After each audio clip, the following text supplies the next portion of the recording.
ഇനി ചോദ്യം ആരോടാണെന്ന് പറഞ്ഞ് അതിനനുസരിച്ച് മറുപടി പറയാം. അതിനു മുമ്പ് ഒരു കാര്യം പറയാം. പരിവാറിനെ കുറിച്ച് എനിക്ക് തോന്നിയ കാര്യങ്ങൾ ഞാൻ പറയാം. പരിവാർ കൗരവരെ കുറിച്ച് പരാമർശിക്കാത്ത ഒരു മഹാഭാരതമാണ്. സാധാരണ കൗരവരും പാണ്ഡവരും തമ്മിലുള്ള യുദ്ധമാണ്. ഇത് പാണ്ഡവർ തമ്മിലുള്ള യുദ്ധമാണ്. അപ്പോൾ ഇതിൽ ദുര്യോധനും കർണനും ഒന്നും വലിയ പ്രസക്തിയില്ല. അപ്പോൾ ഇതിനകത്ത് ഏറ്റവും പ്രാധാന്യം എന്ന് പറഞ്ഞാൽ ഈ പാണ്ഡവരിൽ തന്നെ ഏറ്റവും പ്രാധാന്യം എന്ന് പറയുന്നത് ഭീമനാണ്. ഭീമനാണെങ്കിൽ ഇന്ന് ലേറ്റ് ആയത് കാരണം, ട്രെയിൻ ലേറ്റ് ആയത് കാരണം എത്തിയിട്ടില്ല. ഏത് ഭീമനും ഇങ്ങനെയൊക്കെ സംഭവിക്കുന്നുള്ളതിന് ഏറ്റവും വലിയ തെളിവാണ്. ഭീമനാണെന്ന് പറഞ്ഞിട്ട് കാര്യമില്ല, ട്രെയിൻ ലേറ്റ് ആയാൽ സമയത്ത് എത്താൻ പറ്റില്ല. അദ്ദേഹം ഞാൻ ആഗ്രഹിച്ച റോളാണ് ഇതിലെ ഭീമൻ്റേത്. പക്ഷെ എനിക്ക് തന്നത് സഹദേവന്റെ റോളാണ്. നകുലൻ പ്രശാന്ത് അലക്സാണ്ടറാണ് കൈകാര്യം ചെയ്യുന്നത്. അപ്പോൾ ദെൻ അർജുനായിട്ട് ഋഷികേശാണ് അഭിനയിക്കുന്നത്. നമ്മൾ സാം കണ്ടു, ചെറുപ്പക്കാരനായിട്ടുള്ള നായകനാണ്. ദെൻ ഋഷിയുടെ നായികയായിട്ട് അഭിനയിക്കുന്നത് ഭാഗ്യയാണ്. എൻ്റെ ഭാര്യയായിട്ട് അഭിനയിക്കുന്നത് ഷൈനി വിജയനാണ്. പ്രശാന്ത് അലക്സാണ്ടറിൻ്റെ ഭാര്യയായിട്ട് അഭിനയിക്കുന്നത് ഉണ്ണിമായയാണ്. ദെൻ മൂത്ത സഹോദരൻ ധർമ്മപുത്രൻ, ഇതിൽ ധർമ്മപുത്രൻ്റെ കഥാപാത്രം മരിച്ചുപോയതായിട്ടാണ് അദ്ദേഹത്തിൻ്റെ ഭാര്യയായിട്ടാണ് നമ്മുടെ സഹോദരി വെട്ടിയാരമ്മ ചേച്ചി അഭിനയിക്കുന്നത്. അതേ അയൽ വീട്ടുകാരായിട്ട് ഹിൽഡയുണ്ട്, സാബു ഉണ്ട്, ഏകദേശം പിന്നെ വൈഷ്ണവുണ്ട്. വൈഷ്ണവ് വെട്ടിയാരമ്മ സഹോദരിയുടെ മകനായിട്ട് അഭിനയിക്കാൻ. പിന്നെ ഏറ്റവും പ്രധാനപ്പെട്ട ഒരു വേഷം പറയാനുള്ളതെന്ന് വെച്ച് കഴിഞ്ഞാൽ ഇതിനകത്ത് ശകുനി എന്നോ ശ്രീകൃഷ്ണൻ എന്നോ ഒക്കെ വിശേഷിപ്പിക്കാവുന്ന ഒരാളുണ്ട്. അതാരെന്ന് നിങ്ങൾക്ക് ഞാൻ പറയാതെ തന്നെ മനസ്സിലായി കാണും. അതെ, മീനാരാജ് സാറാണ്. അദ്ദേഹം നാടകരംഗത്ത് നിന്ന് സിനിമാ രംഗത്തേക്ക് കടന്നു വന്ന ഒരു പ്രതിഭയാണ്. അപ്പോൾ ഞാൻ പറഞ്ഞല്ലോ, ഇത് കൗരവരെ കുറിച്ചുള്ള അച്ഛനും ഉണ്ട്. അതെ അതെ, ഉണ്ണിയേട്ടൻ എന്ന് ഞങ്ങൾ വിളിക്കും, ഉണ്ണിനായർ. അദ്ദേഹത്തിന് ഒരു വലിയ കൈയ്യടി കൊടുക്കണമെന്ന് അഭ്യർത്ഥിക്കുക. കാരണം അദ്ദേഹത്തിന് കൂടുതൽ കൈയ്യടി കൊടുക്കാൻ ഞാൻ അഭ്യർത്ഥിക്കാൻ കാരണം അതിനകത്ത് ഒരുപാട് അദ്ദേഹത്തെ കൊണ്ട് ചെയ്യിച്ചിട്ടുണ്ട്. അദ്ദേഹത്തിന് പേഴ്സണലായിട്ട് ബുദ്ധിമുട്ടുണ്ടാകുന്ന രീതിയിൽ ഈ സംവിധായകർ അദ്ദേഹത്തെ കൊണ്ട് കുറേ കാര്യങ്ങൾ ചെയ്യിച്ചിട്ടുണ്ട്. അത് സിനിമ കാണുന്നത് മനസ്സിലാവും. ഞാൻ പറഞ്ഞു വന്നത്, കൗരവരെ കുറിച്ച് പരാമർശിക്കാത്ത ഒരു മഹാഭാരത കഥ എല്ലാം ഒരു ഇന്റർപ്രിട്ടേഷൻ ആണല്ലോ. അപ്പോൾ ചന്തു ചതിയനല്ല എന്ന് MP സാറ് നമ്മളെ ബോധ്യപ്പെടുത്തി. അത് ഒരു ഒറിജിനൽ ഉണ്ണിയാർച്ച വെർഷനിൽ ചന്തു ചതിയനാണ്. പിന്നീട് MP സാർ കൊണ്ടുവന്ന വെർഷനിൽ ചതിയനല്ല.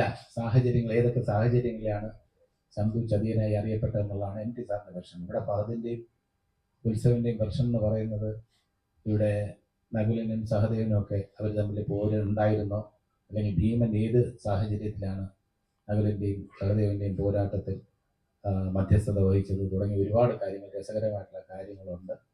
അപ്പോൾ ഇത് സംവിധായകർ ഈ രീതിയിലാണ് ഇതിനെ നോക്കിക്കണ്ടിരിക്കുന്നത്. മഹാഭാരതത്തിനെ അവരുടേതായിട്ടുള്ള രീതിയിൽ അല്പം ഹാസ്യം, അല്പം നർമ്മം, മ്യൂസിക് എല്ലാം കൂടെ ചേർത്ത് ഒരു എൻ്റർടൈനറായിട്ട് നമ്മുടെ മുന്നിൽ എത്തിച്ചിരിക്കുകയാണ്. വലിയ അവകാശവാദങ്ങളൊന്നുമില്ല. ആദ്യമേ പറയാം, ഇത് നിങ്ങളെ കൊടുകൂടാച്ചിരിപ്പിക്കും, പൊട്ടിച്ചിരിപ്പിക്കും, അങ്ങനെയൊന്നുമല്ല. ഇതിനകത്ത് താല്പര്യം, നിങ്ങൾക്ക് താല്പര്യം ജനിപ്പിക്കുന്ന, നിങ്ങൾക്ക് താല്പര്യം ഉണ്ടാകുന്ന തരത്തിലുള്ള സംഭവ ബഹുലമായിട്ടുള്ള ഒരു ഇതിവൃത്തമാണത്. അതിനകത്ത് ആസ്വദിക്കാൻ പറ്റുന്ന ഒരുപാട് കാര്യങ്ങളുണ്ടാകും. അത്രമാത്രമേ തൽക്കാലം നമുക്ക് പറയാൻ കഴിയുള്ളൂ. പടം കണ്ടിട്ട് ഇത് തീർച്ചയായിട്ടും ചർച്ച ചെയ്യപ്പെടുന്നതാണ് എൻ്റെ വ്യക്തിപരമായിട്ടുള്ള വിശ്വാസം.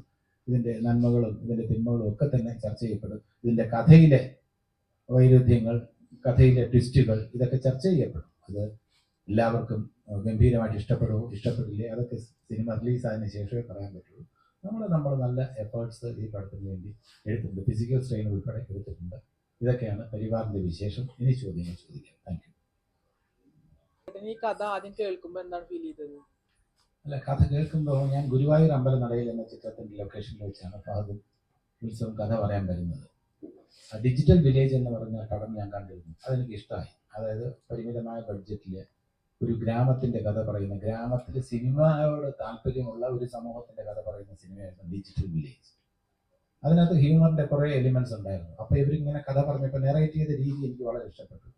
അപ്പോൾ എനിക്ക് എൻ്റെതായിട്ടുള്ള കുറച്ച് അഭിപ്രായങ്ങൾ ഈ കഥയെക്കുറിച്ച് ഉണ്ടായിരുന്നു. അപ്പോൾ ഞാൻ പറഞ്ഞു, എനിക്ക് എൻ്റെതായിട്ടുള്ള അഭിപ്രായങ്ങളുണ്ട്, പക്ഷേ ആ അഭിപ്രായങ്ങൾ ഞാൻ പറയുന്നില്ല. നിങ്ങളുടെ കഥയിൽ ഞാൻ വെള്ളം ചേർക്കുന്നില്ല. നിങ്ങൾക്ക് കോൺഫിഡൻസ് ഉണ്ടെങ്കിൽ നിങ്ങൾ ഈ രീതിയിൽ തന്നെ മൂവ് ചെയ്തോളൂ എന്ന് പറഞ്ഞു. അപ്പോൾ അവർ പറഞ്ഞു 100% നിങ്ങൾക്ക് കോൺഫിഡൻസ് ഉണ്ട്. ആ രീതിയിലാണ് ആ രീതിയിൽ തന്നെ പോകാനാണ് താല്പര്യം.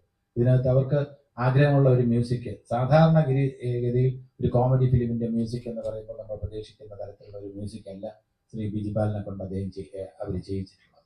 അപ്പോൾ ബിജിപാല് അത് അവരുടെ മനസ്സനുസരിച്ച് അവർക്ക് ഒരു മിനിമം സ്റ്റാൻഡേർഡുള്ള മ്യൂസിക് തന്നെ വേണം എന്നുള്ളത്, അതിനകത്ത് വെള്ളം ചേർക്കാൻ അവർക്ക് താല്പര്യമില്ലായിരുന്നു. അപ്പോൾ അതൊക്കെ അങ്ങനെ അവരുടെ ആഗ്രഹപ്രകാരം തന്നെ ബിജിപാല് മ്യൂസിക് കൊടുത്തിട്ടുണ്ട്, സന്തോഷവും വാക്ക് എഴുതി കൊടുത്തിട്ടുണ്ട്, അഭിനേതാക്കൾ എന്ന നിലയിൽ നമ്മൾ അഭിനയിച്ചു കൊടുത്തിട്ടുണ്ട്.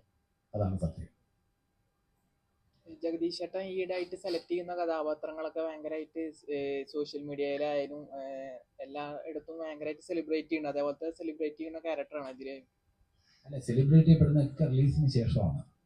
അതിനുമുമ്പ് എന്ത് അവകാശവാദം ഉന്നയിച്ചിട്ടും കാര്യമില്ല. നമ്മളെപ്പോഴും, ഞാൻ എല്ലാ സിനിമയിലും ഞാൻ പറയുന്നത് നമ്മൾ എഫേർട്സ് എടുത്തിട്ടുണ്ടെന്നാണ്. അതല്ലാതെ ഞങ്ങൾ തകർക്കും ഗംഭീരാക്കുന്നല്ല. നമ്മൾ എഫേർട്സ് എടുത്തിട്ടുണ്ട്. അത് ഈ സിനിമയിലും ആപ്ലിക്കബിളാണ്. സിൻസിയർ ആയിട്ടുള്ള എഫേർട്സ്, കറക്റ്റായിട്ടുള്ള രാവിലെ 7 മണിക്ക് എത്താൻ പറഞ്ഞിട്ടുള്ള ദിവസങ്ങളിൽ 6:30 ഞാൻ ലൊക്കേഷനിൽ എത്തിയിട്ടുണ്ട്. ഒരു ദിവസം പോലും ലേറ്റ് ആവാതെ നമ്മൾ സിൻസിയറായിട്ട് ഡയലോഗൊക്കെ ബൈഹാർട്ട് ചെയ്ത് പ്രോംപ്റ്റിംഗ് ഇല്ലാതെ ഒക്കെ തന്നെ ക്യാരക്ടർ ഇൻവോൾവ് ആയിട്ട് തന്നെയാണ് ചെയ്തിട്ടുള്ളത്. ആവശ്യമുണ്ടെങ്കിൽ റീടേക്ക് വഴങ്ങി കൊടുത്തിട്ടുണ്ട്. ഒരു സീൻ റീഷൂട്ട് ചെയ്തിട്ടുണ്ട്. അവർക്ക് തൃപ്തി വരാത്തതുകൊണ്ട് പിറ്റേ ദിവസം രാവിലെ റീഷൂട്ട് ചെയ്തു. അപ്പം അങ്ങനെ ഈ സിനിമയ്ക്ക് ഓരോ സിനിമയും നന്നാക്കണം എന്നുള്ളതാണ് നമ്മുടെ ആഗ്രഹം. പിന്നെ നമ്മുടെ ചൂസ് ചെയ്യുന്നതിൻ്റെ മിടുക്കാണെന്ന് ഞാൻ ഒരിക്കലും അവകാശപ്പെടില്ല. എല്ലാം ഒത്തുവരികയാണ്. അൾട്ടിമേറ്റ് ആയിട്ട് ഞാനിങ്ങനെ ഒരു പ്രൊമോഷൻ ഇരുന്ന് പറയുമ്പോൾ ഒരു ടീമിനെ കുറിച്ചാണ് ഞാൻ പറയുന്നത്, എന്നെക്കുറിച്ചല്ല. ഇതിൻ്റെ പിന്നിലുള്ള ഒരു ടീം, ആ ടീം വളരെയധികം സിൻസിയറാണ്. നിങ്ങളൊരു സിനിമ കാണുമ്പോൾ വിലയിരുത്തേണ്ടത് അതിൽ എത്രത്തോളം ആത്മാർത്ഥത ഞങ്ങൾ പുലർത്തിയിട്ടുണ്ടെന്ന് നിങ്ങൾ വിലയിരുത്തുക.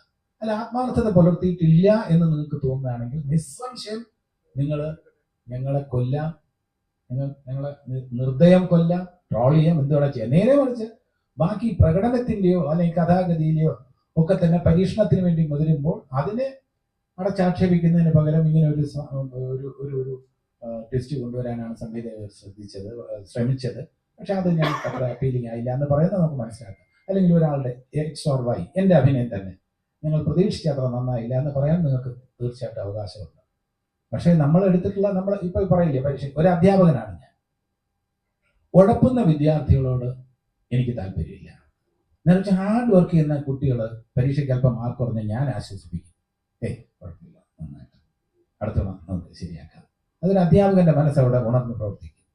നിലവിളിച്ച് ഉഴപ്പി നടക്കുന്നു, ക്ലാസ്സിൽ അറ്റൻഡ് ചെയ്യുന്നില്ല, ക്ലാസ്സിൽ ശ്രദ്ധിക്കുന്നില്ല, അങ്ങനെയുള്ള വിദ്യാർത്ഥി 2-3 പ്രാവശ്യം നമ്മൾ മാർക്ക് തീരെ കുറയുമ്പോൾ നമ്മൾ എന്ത് പറയും? എനിക്ക് ആദ്യം അറിയാമായിരുന്നു ഇനി മാർക്ക് വാങ്ങിക്കാൻ പോകുന്നില്ല. നമുക്കതിനൊരു സിമ്പതി തോന്നില്ല, ഒരു കൺസിഡറേഷൻ തോന്നില്ല. അതാണ് എൻ്റെ സത്യമായിട്ടുള്ള അവസ്ഥ. അപ്പം നമ്മുടെ ഒരു മിടുക്കായിട്ട് ഞാൻ ഒരിക്കലും അവകാശപ്പെട്ടിട്ടില്ല. ഇതൊന്നും സ്വന്തം മിടുക്കല്ല. ഏത് സിനിമയും ഞാൻ പറയുന്നു ടീം വർക്കാണ്. ആ ടീമിന് അതിൻ്റെ ക്രെഡിറ്റ് കൊടുക്കുക പ്ലീസ്.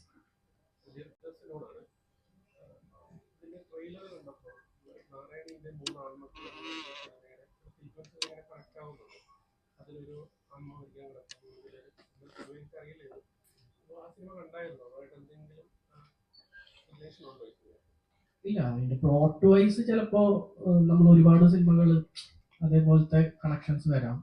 പക്ഷെ ഇതിന്റെ സ്ക്രീൻ പ്ലേ ആയാലും ബാക്കി ഡയലോഗ്സും പരിപാടികളൊക്കെ ആയാൽ തന്നെ വേറൊരു വേർഷൻ തന്നെയാണ്. ഇത് നിങ്ങൾക്ക് നാരായണിയുടെ പടമായാലും ഈ പടം കാണുമ്പോൾ രണ്ടായി തന്നെ.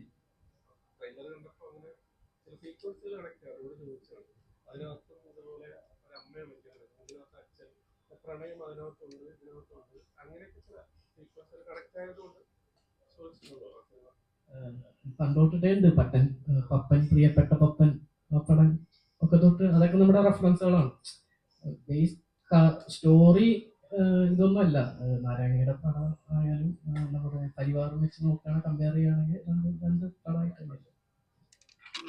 ഒരു ചെറുപ്പക്കാരായതിൻ്റെ ഇവർക്ക് പറയാൻ കഴിയില്ല, എനിക്ക് പറയാൻ കഴിയും. വിത്തുകൾ എന്ന് പറയുന്ന ഒരു ചിത്രമുണ്ട്.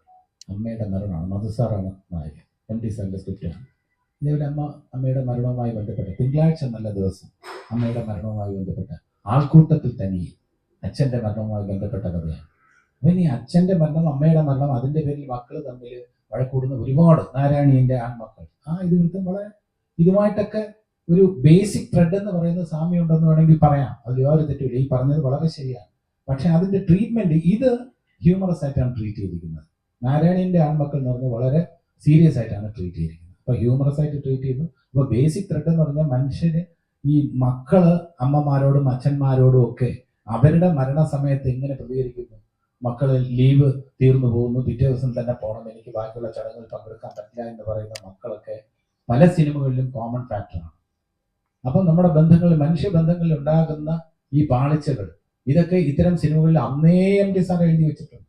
വിത്തുകൾ എന്ന് പറയുന്ന മനോഹരമായിട്ടുള്ള ചിത്രമാണ്, മധു സാറ് അഭിനയിച്ച ചിത്രമാണ്. ഉണ്ണി എന്ന് പറയുന്ന കഥാപാത്രമാണ്, പത്രപ്രവർത്തകനാണ്. അതിൽ കവിയൂർ പൊന്നമ്മ ചേച്ചിയാണ് ഈ മരിക്കുന്നത്, ശങ്കരാടി സാറ് ഭർത്താവായിട്ട്. ഞാൻ ഇന്നും ഓർക്കുന്നു, വളരെ ടച്ചിങ് ആയിട്ടുള്ള പേര്. പിന്നെ പൊന്നമ്മ ചേച്ചി മരിക്കാൻ കിടക്കുന്ന ആ കഥാപാത്രമാണ് തിങ്കളാഴ്ച നല്ല ദിവസം. ആൾക്കൂട്ടത്തിൽ തന്നെ ബാലങ്കി നായർ സാറാണ് മരിക്കാൻ കിടക്കുന്നത്. ഇതേപോലെ അച്ഛനോ അമ്മയോ മരിക്കാൻ കിടക്കുമ്പോൾ മക്കള് തമ്മിൽ സ്വത്തിന്റെ പേരിലോ പല കാരണങ്ങളാലോ വഴക്ക് കൂടുന്ന ഇതിവൃത്തങ്ങൾ ഇതിനു മുമ്പ് മലയാള സിനിമയിൽ വന്നിട്ടുണ്ട്. അതെല്ലാം തന്നെ പ്രേക്ഷകർ ശ്രദ്ധ നേടിയിട്ടുമുണ്ട്. അതേപോലെ പരിവാരം നേടുന്നതാണ് ഞങ്ങളുടെ പ്രതീക്ഷ. ബിഗ് ബാങ് വ്യത്യസ്തമാകുമെന്ന് വിചാരിക്കുന്നത്.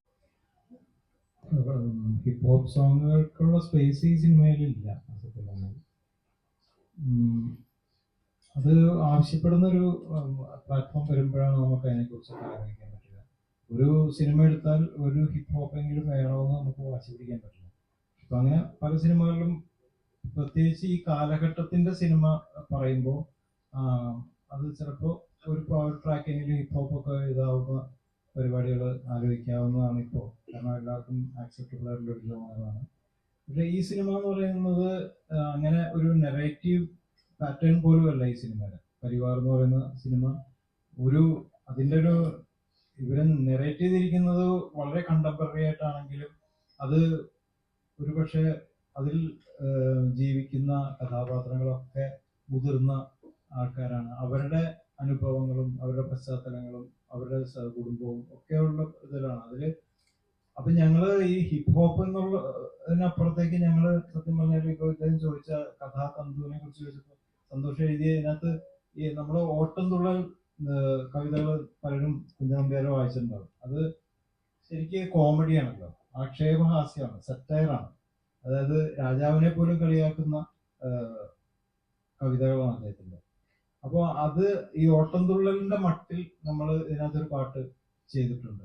അപ്പോൾ അത് പക്ഷെ നമ്മുടെ മ്യൂസിക് ബാക്കിങ്ങും അതിന്റെ പ്രൊഡക്ഷനും ഒക്കെ വളരെ കണ്ടംപററി ആണ്, പുതിയ തലമുറയ്ക്ക് ആസ്വദിക്കാവുന്ന രീതിയിലാണ്. പക്ഷെ കവിത ഓട്ടംതുള്ളലിന്റെയാണ്.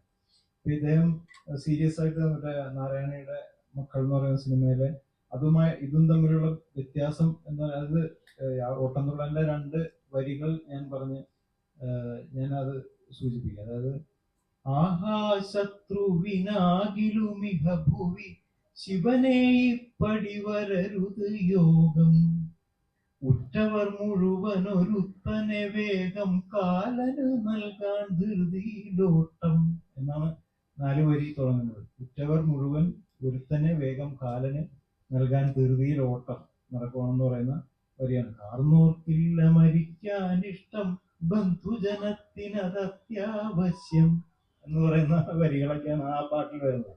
അപ്പൊ അത് വളരെ രസകരമായിട്ടുള്ള അത് കേട്ട് കഴിഞ്ഞാൽ ശരിക്കും കുഞ്ചാമ്പ്യാരാണ് എഴുതിയിട്ടുള്ളതെന്ന് നമുക്ക് തോന്നും. അത്രയും കൃത്യമായിട്ടുള്ള മീറ്ററിംഗാണ് സന്തോഷത എഴുതിയിട്ടുള്ളത്.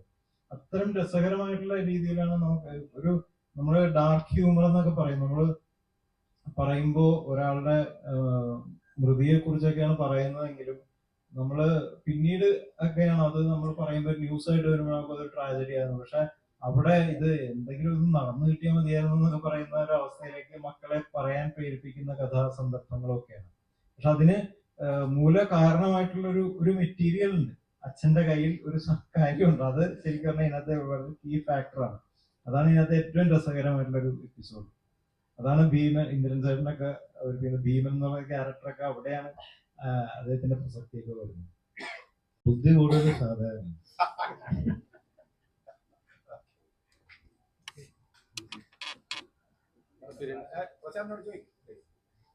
ആദ്യം സ്ക്രിപ്റ്റ് കേട്ടപ്പോ എന്താണ് തോന്നിയത്?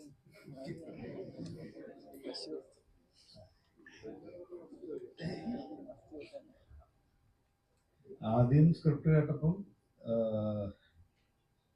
ഏറെക്കാലമായി സിനിമയിൽ പറഞ്ഞിട്ടില്ലാത്ത ഒരു പ്രതലത്തിൽ നിന്നുകൊണ്ട് പറയുന്ന രസകരമായ ഒരു കഥയായിട്ടാണ്. കൂടുതൽ എന്തെങ്കിലും തോന്നുന്നതായിരുന്നു? അത് ചോദിക്കും. സാധാരണ കവിഞ്ഞ് ഒരു അഭിനയം കാണിക്കാനുള്ള ഒരു കഥയുണ്ടെന്ന് തോന്നിയോ? ഇല്ല, അങ്ങനത്തെ ഒരു സിനിമയില്ല. ഇത് മൊത്തത്തിൽ ഇപ്പോൾ ഒരാളെ കോൺസെൻട്രേറ്റ് ചെയ്ത് ഒരാളുടെ അഭിനയപാഠം മൊത്തം പുറത്തെടുത്ത് അങ്ങനെ വരുന്നത് ഒരു സിനിമയല്ല. ഒരു കൂട്ടക്കളിയാണ്. അതിൽ ഇന്ദ്രൻ ചേട്ടനും ജഗദീഷ് ചേട്ടനും ഞാനും പിന്നെ ഇവിടെ നിൽക്കുന്ന എല്ലാവർക്കും അവരവരുടേതായിട്ടുള്ള ഭാഗങ്ങൾ ഇതിനകത്ത് ചെയ്യാനുണ്ട്. ഓരോ ഡിപ്പാർട്ട്മെന്റിനും ഇതിനകത്ത് കോൺട്രിബ്യൂട്ട് ചെയ്യാനുണ്ട്. ക്യാരക്ടേഴ്സ് വളരെ സിൻസിയറായിട്ട് അവരുടെ ജോലി ചെയ്താൽ അത് നന്നാവും. മ്യൂസിക് അതിനെ കോംപ്ലിമെന്റ് ചെയ്യും. ആർട്ട് ഡയറക്ഷൻ അതിനെ കോംപ്ലിമെന്റ് ചെയ്യും. അങ്ങനെ എല്ലാം കോംപ്ലിമെന്റ് ചെയ്ത് വരുമ്പോൾ കാണുന്ന ഒരു രസവും ഭംഗിയുമാണ്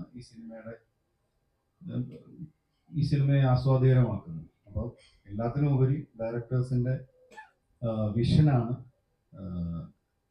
പരിവാർ എന്ന് പറഞ്ഞ സിനിമയുടെ രസം.